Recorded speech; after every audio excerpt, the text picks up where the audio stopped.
미국의 CPI가 방금 발표가 되었습니다. 발표되자마자 지금 나스닥 선물 지수, S&P 500 선물 지수 같은 경우에는 상승세를 보이고 있고요. 채권 금리는 현재 하락하고 있는 상황입니다. 자, 과연 미국의 5월 CPI가 어떻게 나왔는지, 자, 앞으로 증시는 어떻게 될 것인지, 다가오는 FOMC의 과연 관전 포인트는 무엇인지 알아보도록 하겠습니다. 자, CPI 데이터입니다. 방금 전에 발표가 됐죠. 일단 YOY 전년 동기 대비 4.0% 상승을 했습니다. 예측치가 4.1%였는데 4.0%. 일단 예상치를 하회를 했죠. 만약에 0.1%포인트가 아니라 0.2%포인트가 낮아져서 3%대가 나왔다라고 한다면은 시장이 더 크게 환호했을 것 같아요. 그 부분은 좀 아쉽긴 한데 거기까지 바란다면 욕심이겠죠. 그리고 전월 대비로도 0.1% 올라서 예상치 0.2%를 하회를 했습니다. 그래서 CPI가 전반적으로 예상치를 밑돌았다. 이 부분은 참 긍정적이다 라고 볼 수 있고요. 사실 단순히 CPI보다 현재 더 중요한 것은 근원 물가죠. 근원 물가. 에너지와 식품을 제외한 핵심 서비스 물가가 담겨있는 근원 소비자 물가지수 같은 경우에는 아쉽게도 예상치에 부합을 했습니다. 예상했던 것과 똑같이 나왔다. 전년 동기 대비, 전월 대비 모두.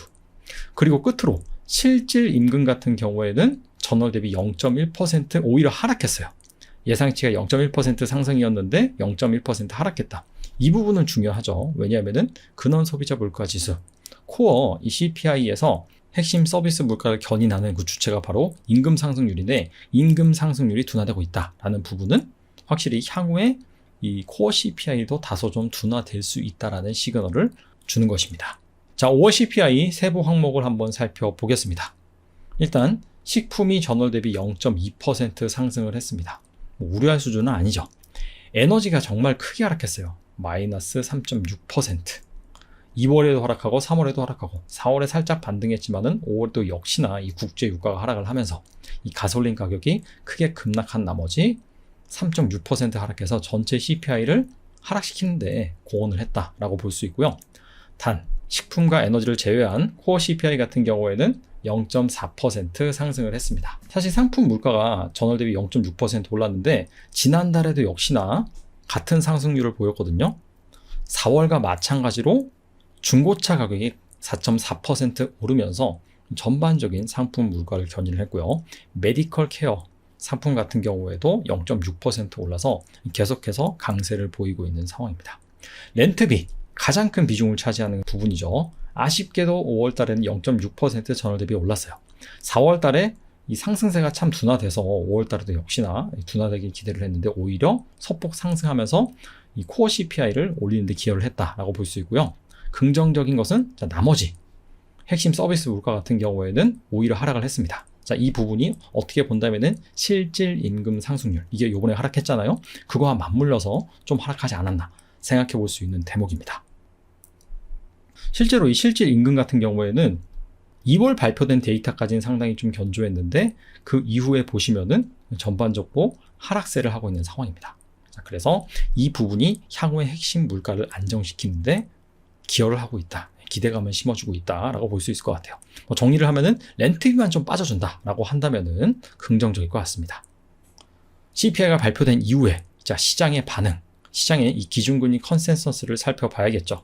일단 바로 코앞에 닥쳐있는 6월 FOMC CPI 발표 전에는 동결 확률이 78%, 25bp 인상 확률이 22% 정도였는데 발표 후에는 동결 확률이 거의 96%, 인상 확률은 4%, 거의 6월달 FOMC에서는 동결이 확실하다. 시장에서 이렇게 못 박는 분위기입니다.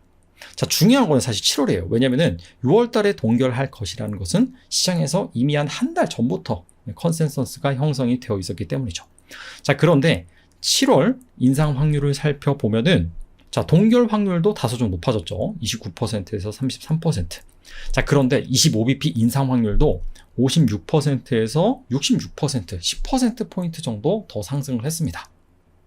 그렇다면은 7월에 인상 확률이 더 올라갔는데 이거는 어떻게 보면 악재라고 볼 수 있지 않을까 생각할 수 있는 대목이거든요. 자, 그런데 중요한 것은 7월이 아니라 올해 연말, 내년 초 이때 기준금리 컨센서스가 어떻게 형성되고 있는지 그 부분을 확인해야 됩니다. 하루 전만 하더라도 현재 금리에서 25bp 인상한 채로 연말을 보낼 것이다 라는 확률이 25.6%, 거의 26%였습니다. 자, 하지만 CPI가 발표된 이후에 보시다시피 20%로 낮아졌죠. 자, 반대로 현재 금리에서 계속해서 동결을 유지한다든지 아니면 오히려 25bp 인하를 한다든지 이 확률 같은 경우에는 상승을 했습니다. 즉 정리를 하면은 일단 이번에 발표된 CPI 데이터로 인해서 물론 일반 CPI는 컨센서스 하회했지만은 코어 CPI는 여전히 견조했단 말이죠. 그럼에도 불구하고 앞서 말씀드린 실제 임금이 다소 좀 하락하는 모습을 보이면서 7월에 다소 한 번 정도 더 올리는 것은 그렇게 개의치 않다. 시장의 시선은 바로 금리 인하, 금리가 언제 꺾일 것이냐 그 부분에 가 있는데 이번 CPI 발표 이후에 금리 인하가 CPI 발표 전보다 오히려 약간 좀 빨리 올 수 있다는 기대감을 심어주면서 시장이 긍정적으로 반응했다라고 볼 수가 있습니다. 자, 그래서 채권 시장 반응을 살펴보면요. 오히려 7월 달에 금리 인상 확률이 더 올라갔음에도 불구하고 10년 만기 채권 금리 지금 보시다시피 2%대 하락하고 있고요. 2년물 국채 금리 역시 2%대 하락하고 있습니다. 자, 보시다시피 CPI가 발표된 이후에 급락하고 있는 그런 상황입니다. 자, 이번 주 정말 중요한 이벤트가 많습니다. CPI가 발표된 이후에 단 이틀 만에 자, 보시다시피 FOMC에서 금리를 결정을 하고 점도표까지 제시를 하죠.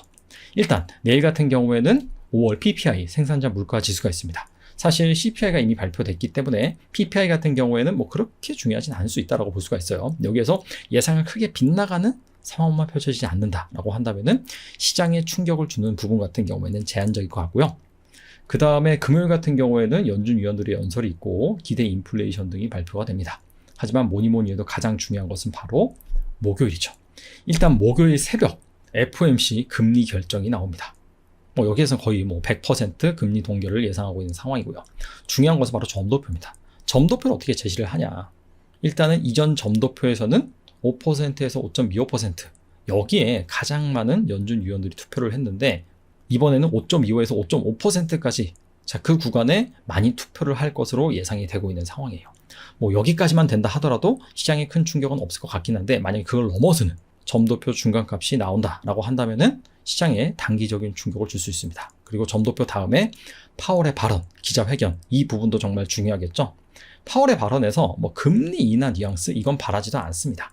더 올려야 된다? 약간 이런 걸 강하게 어필을 한다든지 이런 것만 아니다라고 한다면은 시장에 큰 충격을 줄 것 같지는 않습니다. 자, 추가적으로 소매 판매, 산업 생산 등의 데이터가 있고요. 이 부분 같은 경우에는 당연히 잘 나오는 것이 중요하겠죠. 그리고 실업수당 청구 건수 데이터가 나오는데 아무래도 고용 같은 경우에는 여전히 견조하기 때문에 다소 좀 높게 나오는 것이 시장에 긍정적인 영향을 미칠 수가 있습니다. 자, 현재 나스닥 지수 한번 살펴볼게요. 다우도 있고 S&P 500도 있지만은 현재 빅테크를 중심으로 계속해서 올라가는 시장이기 때문에 나스닥 지수를 한번 보는 것이 좋다고 생각을 합니다. 일단 개장 전 기준으로 13,460 정도의 형성이 되어 있는 상황입니다. 근데 보시다시피 지금 현재 이 나스닥 지수가 강력한 저항선에 지금 맞닥뜨리고 있는 상황이에요. 하지만 앞서 말씀드린 이 FOMC 결과에서 시장이 원하는 점도표가 크게 상향되지 않고 파월 역시 그다지 매파적이지 않은 이러한 분위기가 계속해서 간다라고 한다면은 한 14,000까지는 볼 수 있지 않을까. 근데 보시다시피 과거에 이 라인에서 상당히 강한 이 저항대가 형성되어 있기 때문에 이걸 한 번에 뚫기는 생각보다 쉽지 않을 수가 있습니다. 그리고 이 기술적인 지표 RSI라는 지표와 같이 한번 보면은 현재 RSI 거의 70 정도에 와 있거든요. 이건 참고로 주봉 기준입니다. 근데 과거에 70을 넘어섰던 내지는 70에 근접했던 그때 상황을 살펴보면은 일단 단기적으로 조정이 나왔습니다. 2018년에도 그랬고요. 2019년에도 마찬가지고 그 다음에 코로나 앞서서도 비슷한 흐름을 보였죠. 그리고 그 이후에 상승장이 펼쳐졌는데 마찬가지로 상승장 중간중간에 이렇게 조정이 나오는 그런 시기가 바로 RSI가 70을 넘거나 70에 근접한 상황이었습니다. 지금 2022년 이후로 처음으로 RSI가 거의 한 70 정도에 도달해 있는 상황이에요. 자, 그래서 FOMC 결과에 따라서 14,000 여기까지 트라이할 수 있지만은 언제 단기적으로 조정이 나와도 이상하지 않은 상황입니다. 그래서 이런 것들 여러분들이 감안을 하시고 현명하게 투자를 하셨으면 좋겠습니다. 자, 정리하겠습니다. CPI가 예상치를 하회를 했죠. 하지만 근원 CPI는 여전히 견조한 모습을 보였습니다. 단 실질 임금 같은 경우에는 계속해서 지금 둔화가 되고 있고 특히나 컨센서스를 하회를 했다라는 부분이 핵심 서비스 물가를 계속해서 내리는데 기여를 할 수 있다라는 부분은 긍정적이라고 볼 수가 있습니다. CPI 발표 후에 6월은 동결 확률이 상당히 높아졌고요. 거의 100%고요. 단 7월 같은 경우에는 오히려 25bp 인상 확률이 높아지긴 했습니다. 그러나 이것보다도 더 중요한 것은 연말 같은 경우에 현재 이 금리 컨센서스보다 이 레벨이 낮아졌단 말이죠. 이번 CPI를 통해서 연준의 금리 인하 스탠스가 좀 더 다가오지 않을까, 빠른 시점에 이루어지지 않을까라는 조심스러운 전망이 현재 무게에 실리고 있습니다. 이런 부분들이 지금 현재 국채 금리를 하락시키고 시장을 약간 좀 웃게 만드는 그런 상황이 펼쳐지지 않았나라고 볼 수가 있습니다. 자, 중요한 것은 이번 주 FOMC가 있죠. 점도표 및 파월 발언이 중요합니다. 여기에 따라서 한 14,000까지 나스닥 같은 경우에는 단기적으로 갈 수 있다고 보고요. 하지만 이 라인에서는 상당히 강력한 정선이 펼쳐져 있으며 RSI 같은 경우에도 70을 도달해 있는 상황이기 때문에 여기에서 언제든지 좀 단기 조정이 나올 수가 있습니다. 그 부분을 여러분들이 감안을 하시면서 현명한 투자 의사결정 하셨으면 좋겠습니다. 감사합니다.